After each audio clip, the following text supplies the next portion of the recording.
La dernière ligne droite de votre programme Libre Expression Production de ce 1er février nous amène à reparler du remaniement ministériel au Cameroun. Nous aurons pour prétexte ce jour le dernier discours du chef de l'État à la nation, et c'était le 31 décembre 2025 où le président de la République, c'est la toute première fois qu'il le dit dans un discours, ce président de la République a donc dit que le remaniement interviendra dans les tout prochains jours. Un mois plus tard, le remaniement n'est pas toujours à l'ordre du jour. Il faut également rappeler qu'il y a plusieurs ministres qui sont décédés en fonction. Il y a eu plusieurs démissions également au niveau du staff gouvernemental, sans oublier qu'une élection présidentielle s'est tenue. Jusque-là, pas de remaniement ministériel. Je passe la parole au politologue Mathias Eric Onangimi. Dans un pays qui se veut sérieux, et je pense que c'est le cas du Cameroun, est-ce qu'il n'y a pas matière à réflexion?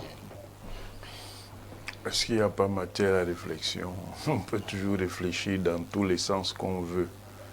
Si l'on s'en tient à la tradition politique et institutionnelle, généralement, mais pas nécessairement totalement, des mouvements ministériels interviennent chaque fois qu'il y a une élection présidentielle. Ça ne veut pas dire que tous les mouvements ministériels ce n'est pas écrit, mais c'est presque la coutume. Par une élection présidentielle, mais quand il y a une élection présidentielle, généralement après, on renouvelle l'équipe gouvernementale. Ça a été à peu près ça, sauf peut-être en 2011, on a quand même pris un peu de temps, c'est-à-dire 2 ans. Pour le faire. Maintenant, il y a aussi une situation qui est une situation particulière parce que le dernier mouvement ministériel, c'est celui du 4 janvier 2019. Ça fait à peu près 7 ans. Et l'action du pouvoir exécutif nécessite que de temps en temps, l'équipe gouvernementale soit recomposée. 7 ans, ça fait donc beaucoup, sans que cette équipe ait été recomposée. Maintenant, on entre dans un nouveau cycle avec la dernière élection présidentielle. Et puis, le président de la République lui-même, contrairement à son habitude, a clairement indiqué, suivant sa formule, que dans les prochains jours, il pourrait y avoir un remaniement ministériel. Bien entendu, ça crée une espèce d'agitation à différents niveaux, aussi bien dans les milieux politiques, et surtout les milieux politiques proches du régime, que dans les milieux d'opinion, les milieux de l'opinion publique. Le fait que le président de la République ait dit dans les prochains jours est perçu comme étant un engagement. Maintenant, il ne faut pas non plus oublier que de toutes les façons, l'initiative en la matière, c'est le président de la République qui l'a, parce qu'à ce moment, il exerce une compétence discrétionnaire. Donc, on va voir, même si pour certains, ça prend du temps, ce qui finira bien par arriver. Pour vous, ça ne prend pas du temps? Ça dépend des considérations qui sont, et des calculs que le président de la République fait. Des calculs qui sont liés d'abord aux conditions de la dernière élection présidentielle, à son résultat, qui est un résultat conforme à la logique de la majorité démocratique, mais un résultat décalé par rapport au fait que la plupart du temps, les majorités du président de la République ont été hégémoniques, c'est-à-dire tournant autour de 70 à 90%. Mais là, on a 53%. Ce qui est tout à fait conforme à la tradition de la démocratie parlementaire, mais qui est perçu comme n'étant pas suffisamment ancré. Il y a le fait, et je l'ai dit tout à l'heure, que le dernier mouvement ministériel, ou le dernier remaniement ministériel, comme on veut, a eu lieu en janvier 2019. Ça fait 7 ans, ça fait qu'il y a beaucoup de temps qui s'est passé entre-temps, et donc il est légitime qu'on puisse attendre un nouveau mouvement ministériel. Merci, au professeur Onangimi. Sous les Onoyolo, lorsque nous revenons au contexte de la dernière présidentielle au Cameroun, où certains s'accordent à dire que le peuple a passé un message presque froid au président de la République. Le peuple estime que plusieurs de ses collaborateurs ne respectent véritablement plus leurs aspirations. Est-ce que le président de la République doit continuer à prendre autant de temps pour mettre sur pied un nouveau gouvernement? Je vais faire ici, permettez-moi d'abord de vous féliciter parce que vous êtes futé, n'est-ce pas? Premièrement, on inscrit à ce débat les deux sujets. Le premier et celui-ci. Mieux encore d'avoir commencé par le premier qui montre une sorte d'embrouillamini et même d'embouteillage et pour finir par celui-ci. Pour montrer, comme le disaient Mathias et François, que les deux sujets sont presque liés. Tout à fait. Les deux sujets sont presque liés. Mais je suis de ceux qui pensent que, et je l'ai toujours dit, que le mandat de M. Biya en 2025 était un mandat de sur-trop. Parce que celui de 2018 était un mandat de trop.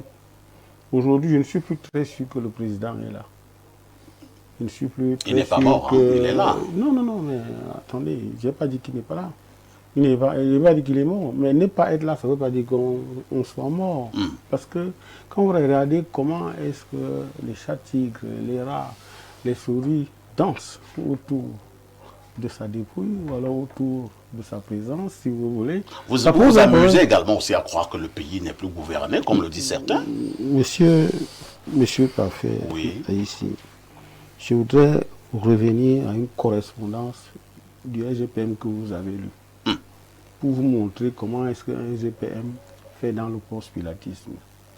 Vous l'avez lu. Il dit, monsieur, il adresse cette correspondance au directeur général du port autonome de Douala, faisant suite à la réunion interministérielle relative à 30 ans du jeudi 26. Je ne vais pas revenir sur ça. Il dit, premièrement, j'ai l'honneur de vous répercuter les hautes directives du Premier ministre, vous demandant de bien vouloir prendre toutes les dispositions nécessaires en vue de la reprise par la société SG Scanning des activités d'inspection par scanner sur la plateforme portuaire dès le vendredi 30 janvier 2026. Là, il n'y a pas de problème. Et c'est la deuxième partie. Il dit, par la même occasion, le chef du gouvernement vous a invité à bien vouloir engager une procédure régulière strictement conforme au texte en vigueur, n'est-ce pas, dans l'hypothèse de l'attribution à un autre opérateur de prestations de scanning sur le trafic, n'est-ce pas, non couvert par la société SGS. Vous comprenez que quand je parle de post-pilatisme, c'est qu'en réalité, on souffle le chaud et le froid. Ça veut dire que transatlantique, au regard de cela, est autorisé. Mais on demande simplement au DG de conformer la procédure. Mais non, l'autre chose, je l'ai dit dès le départ, comment vous pouvez expliquer, moi, comme si j'avais 6 ans, comment vous pouvez tenir une réunion, n'est-ce pas, au palais de la présidence, au palais de l'unité, vous invitez un DG et 2 ou 3 jours après, vous tenez une autre réunion à la primature, vous invitez le même DG, mais sauf que les conclusions sont plus ou moins différentes. Et qui doit finalement arbitrer en ce moment-là? C'est le président de la République. Maintenant, le président de la République est où? Dans ce que j'appelle désormais comme l'homopatisme, parce qu'on est là en plein dans l'homopatisme de feu le professeur Mouno Ndiana. Qui gagne quoi, qui a quoi, qui aura quoi dans les différentes sociétés en cas d'arbitrage, hein? Qu'est-ce que le président va choisir quoi? Est-ce qu'on n'est pas là en plein? Vous savez, quand les Camerounais ont les problèmes pour la première chose, la principale qui oppose les Camerounais, c'est le mauvais partage d'argent ou alors le partage d'argent. Quand les Camerounais ne s'entendent pas sur le partage d'argent, hein, du coup, on voit comment les électrons libres vont de part et d'autre comme si c'était le dansant. Donc je chute en disant que le président, l'intervalle d'âge entre le président de la République et les profils à promouvoir est pratiquement de 30 ans. Ça veut dire quoi? Ça veut dire qu'aujourd'hui, le président de la République, pour nommer un jeune de 43 ans, il ne connaît pas, il doit passer par quelqu'un d'autre parfois des réseaux. Et on sait comment ces réseaux répliquent. Et c'est ça qui bloquerait le gouvernement? Ça bloque le gouvernement. Et je dis bien que le président a dit mandat femme en jeune. Or, il ne les connaît pas tous. Et les septuagénaires qui sont aux affaires, si je suis 4 fers, parce qu'ils ne veulent pas partager, ils ne veulent pas la promotion des profils jeunes, des profils femmes. Du coup, on se retrouve dans ce genre de blocage. Et l'autre blocage, je vous ai toujours dit, c'est que le président qui ne peut que se confier aujourd'hui au réseau, n'est-ce pas, à certains de ses plus proches collaborateurs, n'arrive pas à arbitrer entre les différents parapheurs contenant le gouvernement qu'on lui apporte. Et du coup... Pour nommer un gouvernement ou mettre sur pied un gouvernement, est-ce qu'on a besoin d'une centaine de parapheurs? Le problème, c'est que, je l'ai dit dans une autre, c'est qu'on a atteint un niveau où on peut même vous enlever au gouvernement. Vous dites que vous ne partez pas. Vous êtes sérieux? Oui, mais attendez, quand vous regardez... Vous pensez que le Cameroun est un pays de plaisantins? Monsieur Parfait, ici, vous avez vu les correspondances, non? Oui. Celle qui vient de la prison. Et celle de la plaisanterie? Et celle qui vient du Premier ministre. Donc, si aujourd'hui quelqu'un vous estime que si le gouvernement n'est pas lu par le président de la République lui-même, ou bien alors au perron de l'Élysée, il décide de ne pas partir, vous faites comment? Vous l'enlevez comment?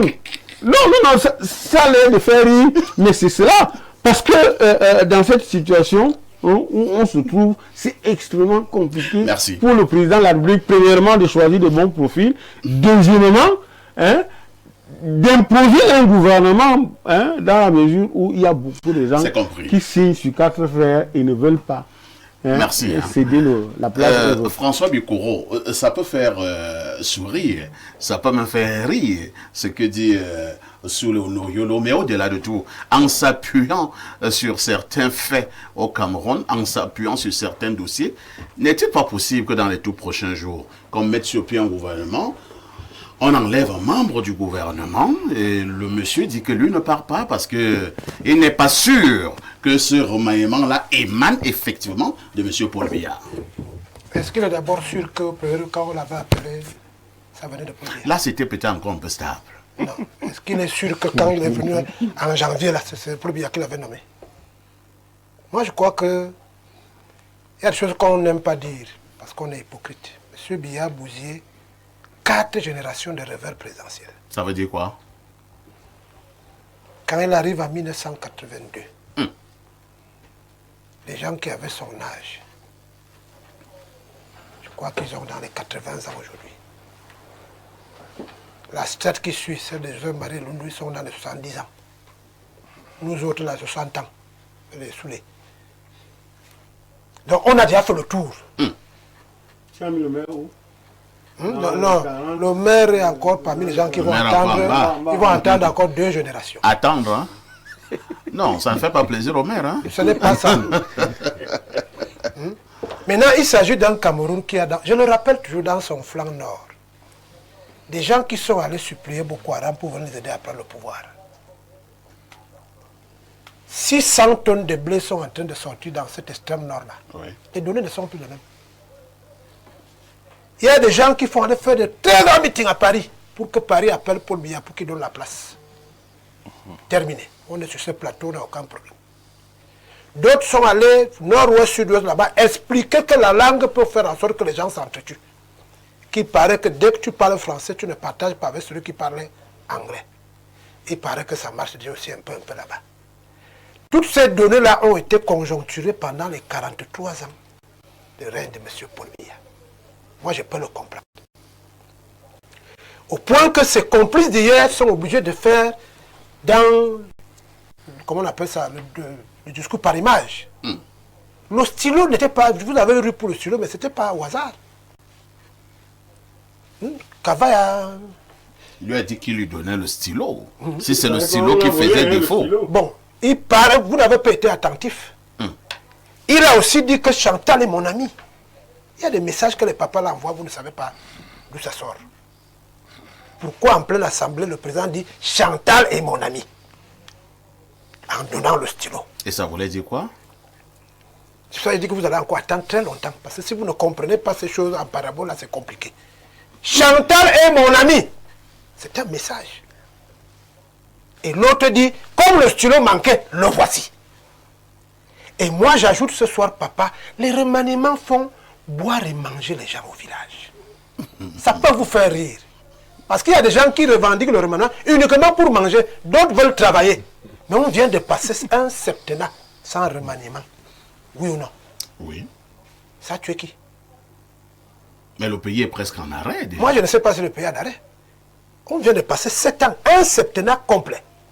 Maintenant, quelqu'un a ajouté ici que si c'est le prétexte qui manque, remplaçons les morts. Parce que peut-être il faut avoir un problème de prétexte, remplaçons les morts. Et il y a même les démissionnaires. Non, les démissionnaires, je ne sais pas comment ça va se passer. Ça a une conséquence, c'est que les gens sont morts sur la base d'un gouvernement de partage. C'est-à-dire qu'on avait pris un Badjoué, il faut me remettre un Badjoué, selon ce que nous faisons depuis dans nos gouvernements. On ne fait pas de gouvernement de mission, on fait des gouvernements où on rassure tous les clans, toutes les conceptions religieuses, économiques et tout ce que vous voulez. Maintenant, donc, c'est quand même historique, non? Qu'un gouvernement dure plus qu'un mandat de 7 ans. Bon, parce que le gouvernement actuel, c'est 7 ans plus, je crois, 27 jours. Donc maintenant, c'est quand même historique. Oui, rassurez. C'est pour ça que c'est compliqué. La seule chose qui peut rester maintenant, quand on a fait le tour des 43 ans, le gouvernement de 90%, c'est les gens qui étaient comme Biya qu'on a ajouté. Maintenant, on arrive à la fin. Est-ce que vous êtes donc prêts que politiquement parlant, le RDPC a eu ses 53%? Je parle sous le contrôle du politologue. Après avoir fait tous les gouvernements d'arrangement qu'on a fait pendant les 43 ans. Est-ce que vous êtes donc... ministre? Non. Est-ce que vous êtes prêts qu'enfin le RDPC soit responsable de son action gouvernementale? Est-ce que ça peut passer dans l'esprit? Il n'y a pas de rapport. Le RDPC n'influence pas la formation d'un gouvernement. Je n'ai pas dit annoncer, je dis... Donc le RDPC en réalité, je ne suis même pas très sûr que le président de la République demande conseil au RDPC. Il fait ce qu'il veut. Je ne veux pas les considérations. Non, mais parce que tu parles du RDPC. Le RDPC n'a rien à voir dans la formation d'un gouvernement. Il n'a jamais été consulté. Cette instance n'a jamais été... En démocratie, quand vous gagnez, vous faites comment? Et puis, ce n'est pas le RDPC seul qui a fait gagner. Non, je dis en démocratie, donc, quand vous gagnez, vous devez jouir de l'essentiel. C'est le mauvais mélange de la responsabilité. C'est le mauvais mélange, l'adéquation que vous voulez créer entre le RDPC et la formation d'un gouvernement par le président de la République, Paul Biya. Il n'a pas besoin de président national élu qui doit faire son gouvernement à lui, qui a été choisi par lui avec le peuple. Est-ce que vous êtes prêts? Moi, je parle je ne parle pas du président élu du RDPC, je parle du président, on n'est pas président de la République. Pour le moment, on n'est pas Paul Biya. Pas président national du RDPC. C'est lui qui a été élu. C'est pour ça qu'il dit qu'il faut faire attention au mauvais mélange. C'est le président qui n'a pas gouvernement. Il faut faire attention. Monsieur Korao va chuter. Oui, moi je dis, on a déjà fait le tour de tous les sortes de gouvernements que l'on veut faire. Nous militons pour que, en fin de parcours, que l'on joue la démocratie à fond. Parce que diluer les responsabilités comme on le fait, ça ne permet pas au peuple camerounais de savoir qui est responsable au bout du rouleau. Est-ce que vous êtes donc prêts que le jeu, j'ai combien, vous étiez à combien là? Plus le RDPC qui a réussi à nous faire avoir 53%, qu'il règne enfin et que sa responsabilité au bout du septennat soit dégagée. Les responsabilités diluées sur les appartenances ethniques, les appartenances religieuses, les appartenances ceci, et au bout du compte, vous apprenez que quelqu'un dit qu'on n'a pas fait ceci. Il y a quand même beaucoup de choses qui sont passées ces 3 derniers mois qui méritent que si le président de la République avait un petit doute, que le RDPC gouverne enfin seul avec ses partenaires, et au bout du rouleau, on va choisir notre personne sous les... C'est ce que moi je dis. Non, c'est bon, tu le viens du village, on se donne tout le temps, quoi. Ça va. Jean-Baptiste Amvouna Temeng, c'est vrai que vous êtes du RDPC, mais lorsque vous observez la République depuis 7 ans, et lorsque vous l'observez encore ces 4 derniers mois, avez-vous l'impression qu'il n'y a pas d'indicateur qui ferait en sorte que, en République normale, on puisse remanier? Je crois que le professeur Onangina a répondu à cette question. C'est une coutume après chaque élection présidentielle qu'il y ait un remaniement ministériel. Et c'est une coutume aussi après un long septennat de 7 ans sans réaménagement, remaniement ministériel, qui est un nouveau gouvernement mis en place, parce que chaque septennat est un septennat à part. Je crois que la profession de foi du candidat Paul Biya et lors de sa prestation, les options émises pour le nouveau septennat, les jeunes, les femmes,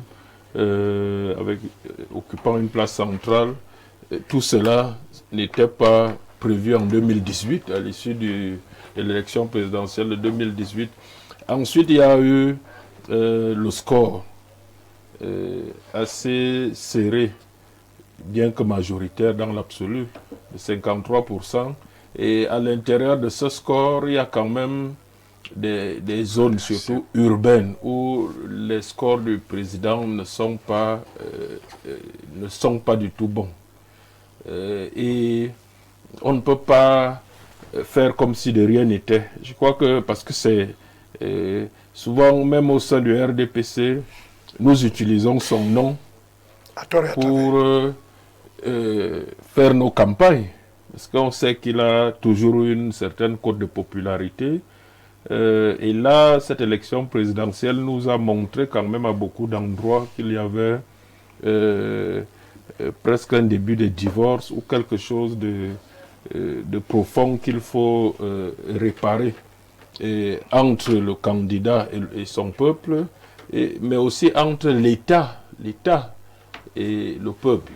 Et c'est pour ça que lors de la prestation de serment, il a annoncé, moi je crois que c'est le plus important dans ce pays aujourd'hui, il a annoncé une réforme de l'État. La réforme de l'État peut être en profondeur en relation avec les institutions, les équilibres, comment répartir le pouvoir au sein de ces institutions. Mais la réforme de l'État est aussi... Cette réforme de l'État, vous y croyez? Elle est nécessaire, elle est nécessaire. Le remaniement ne vient pas d'abord, mais c'est la réforme de tout un État qui sera facile. Je pense que la réforme de l'État mérite une plus grande réflexion. C'est-à-dire que le remaniement, on peut... il y a des hommes... est que ce qui semble plus facile n'est pas fait. Mais ce qui semble plus compliqué, selon vous... Sauf que ce qui est le plus important est prioritaire. Je crois que le plus important, c'est la réforme de l'État. Un remaniement dans un pays avec autant de problèmes n'est pas important? Non, les problèmes, ce n'est pas... Moi, je ne pense pas que ça soit juste un changement d'homme qui règle ces problèmes. Si nous commençons par évaluer certains membres du gouvernement, n'avez-vous pas l'impression... Parce que vous voulez m'entraîner à l'évaluation des individus, ce qui est normal. Ce qui est normal. Mais lorsqu'on vous nomme ministre, est-ce que M. Temengon ne devrait pas vous évaluer après 7 ans? Je suis d'accord, mais je ne pense pas que... Dans ce gouvernement, vous avez l'impression qu'il y en a qui peuvent avoir 2 sur 20? Non, justement, je veux vous apporter notre réponse. C'est que si, dans ce gouvernement, avec la même stratégie organisationnelle, il y en a qui ont 2 sur 20, si vous ne changez pas l'organisation, vous allez changer les hommes. Je ne sais pas que les autres auront 3 sur 20. Parce que l'organisation et l'État... Et c'est pour ça que je pense qu'il faut un certain temps... Qui organise? Il est en train de le faire, probablement. Qui organise? Mais, je dis, le chef de l'État. Ah, donc c'est le problème. Moi, je ne parle pas en termes de problème. Pardon, en termes de quoi? Il y a des problèmes qu'il faut résoudre. Et je pense que vous ne savez pas ce qu'il nous réserve. Parce que, laissez-moi aller jusqu'au bout. Nous avons des politiques publiques qui ne portent plus les fruits attendus. Ça peut provenir de la qualité des hommes choisis. Ça, c'est votre option. C'est pour ça que vous priorisez ça. Mais moi, je pense que c'est beaucoup plus l'organisation de notre État. Je vais vous prendre un exemple. Le gouvernement que vous voulez absolument remanier, l'impression que nous, à la base, nous avons, c'est que ce gouvernement, il n'est plus du tout un gouvernement purement politique. Parce qu'on parle d'une élection présidentielle avec une majorité et un projet politique. Ce gouvernement, aujourd'hui, il est devenu de plus en plus administratif. Les ministres, l'impression qu'on a, c'est que ces ministres, entourés de fonctionnaires, qu'ils ne choisissent pas eux-mêmes, Même dans cette administration, est-ce que ça fonctionne? C'est pour ça qu'on dit qu'il faut réorganiser. Il n'est même plus gouvernement politique selon vous. Il est plus administratif. Est-ce que l'administration fonctionne? Je vais dire pourquoi. Mais ça ne peut pas fonctionner parce que l'administration n'est pas responsable devant le peuple en tant que tel. Ce sont les élus, selon la Constitution, l'article 2, la souveraineté du peuple est incarnée par le président de la République et le Parlement et les élus. Donc, ce sont... En l'état actuel des choses, est-ce qu'on peut encore organiser le pays? Nous devons organiser l'appareil d'État, réorganiser l'appareil d'État. Je vais vous prendre un exemple simple. Encore. Les réformes qui ont l'air d'aller lentement, je suis un élu local. On a voté, on a promulgué, le chef de l'État a promulgué il y a un an, la loi portant fiscalité locale. Mais cette loi portant fiscalité locale n'est pas du tout appliquée telle que nous l'attendions. Et ailleurs, on a appliqué la même loi en très peu de temps et on a vu les résultats. Au Sénégal, l'année dernière, je fais un coin, je salue tous un coucou à tous les employés municipaux du Cameroun.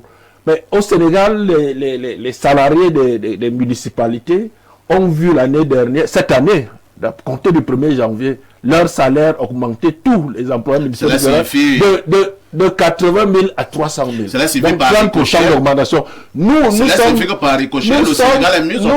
Nous sommes dans une situation où nous accumulons des arriérés du peu qu'on paye aux employés municipaux de 3 à 50 mois dans nos communes. Certaines communes... Dans le Sénégal, nous parlons.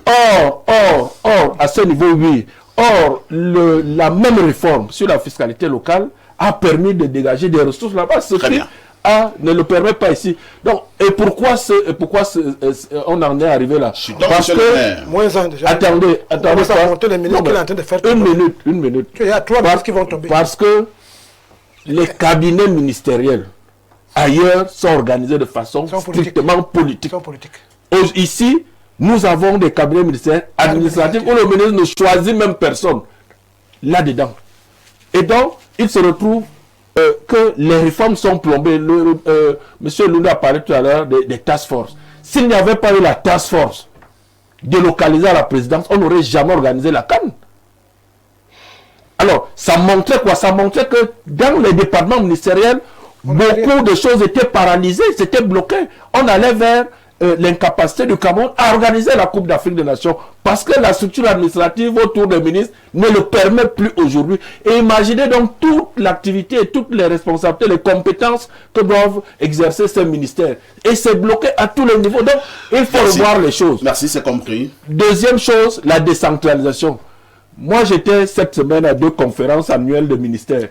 On va parler de la politique inclusive des jeunes et des femmes au niveau des petites et moyennes entreprises. On va parler des projets à haute intensité de main-d'œuvre. Vous allez voir que toutes ces compétences, sans aucune coordination, sont exercées parfois simultanément par 5 départements ministériels. Ce qui aboutit à un saupoudrage et où on ne voit pas sur le terrain l'effet de ces politiques publiques. Donc, la réorganisation du gouvernement est nécessaire. On ne peut pas repartir avec la même réorganisation. Moi, je crois que c'est plus important que les hommes. C'est plus important que les hommes.